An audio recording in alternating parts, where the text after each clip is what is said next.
Ja hem vist a l'anterior vídeo les diferents qualitats del so, que recordem que eren la durada, intensitat, altura i timbre.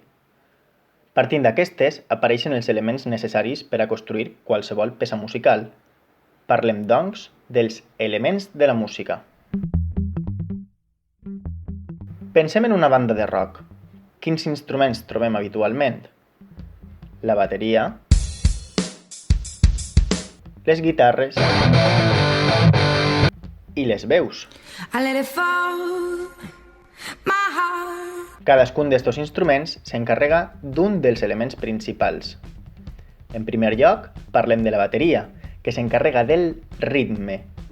Partint de la pulsació i utilitzant les diferents figures musicals, aquest instrument marcarà la base rítmica sobre la qual se crearà la cançó o la peça que es va interpretar. En segon lloc, altre dels elements més importants de la música és la melodia, que, com ja hem vist anteriorment, vindrà donada principalment per les veus.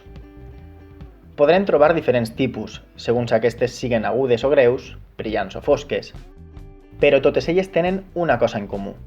Utilitzen les notes musicals per donar moviment a la frase melòdica, perquè recordem que la música funciona com qualsevol llenguatge, amb preguntes i respostes.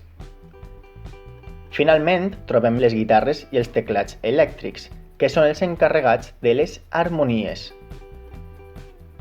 Aquestes són els acompanyaments que reforcen tant la melodia com el ritme.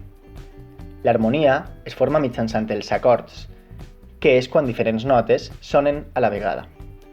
Ho podrem escoltar fàcilment quan la guitarra rasca les 6 cordes.